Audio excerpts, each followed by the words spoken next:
മേടം രാശി. അശ്വതിയും ഭരണിയും കാർത്തിക നക്ഷത്രത്തിന്റെ ആദ്യ കാൽഭാഗവും ഉൾച്ചേർന്നിരിക്കുന്നതായ മേടം രാശിക്കാർക്ക് 2015 ജൂലൈ മാസം 14 തീയതി വരെ വ്യാഴം 4-ാം ഭാവത്തിലും അതിനുമേൽ 5-ലും, ശനി അഷ്ടമത്തിലും, രാഹു 6-ലും, കേതു 12-ലും ആയതുകൊണ്ട് ഗുണദോഷ മിശ്രത്തിൽ ദോഷാധിക്യമാകും ഈ വർഷം അനുഭവമാവുക. അഷ്ടമശനിയുടെ ദോഷഫലങ്ങൾ അനുഭവമാകുന്ന വർഷമാണിത്.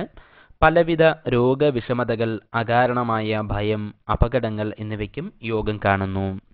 വർഷം പകുതിക്ക് മേലുള്ള വ്യാഴമാറ്റം പ്രതീക്ഷ നൽകുന്നുണ്ട്. സന്താനപരമായി വളരെയധികം ഗുണം ചെയ്യും. ദാമ്പത്യ സൗഖ്യം, സജ്ജന ബഹുമാന്യത, ശ്രേയസ് എന്നിവയും പ്രതീക്ഷിക്കാം.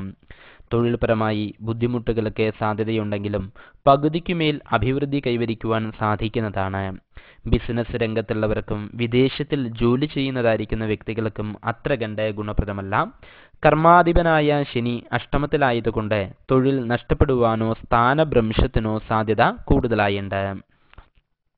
കലാ സാംസ്കാരിക മേഖലയിലുള്ളവർക്കും അഭിഭാഷകർക്കും ശോഭിക്കുവാൻ സാധിക്കും. പുതിയ ചില കൂട്ടുകെട്ടുകൾ വഴി അപകീർത്തികൾക്കും സാധ്യതയുള്ളതിനാൽ വളരെയധികം ശ്രദ്ധ വേണ്ടതായുണ്ട്. ദോഷപരിഹാരാർത്ഥമായി ജന്മനക്ഷത്രം തോറും ഭഗവതിങ്കൽ വിളക്ക്, മാല, പുഷ്പാഞ്ജലി എന്നിവ നടത്തി പ്രാർത്ഥിച്ചു വരുന്നത് ഗുണം ചെയ്യും. ശനിവാരവ്രതം അനുഷ്ഠിക്കുന്നതും നല്ലതാണ്.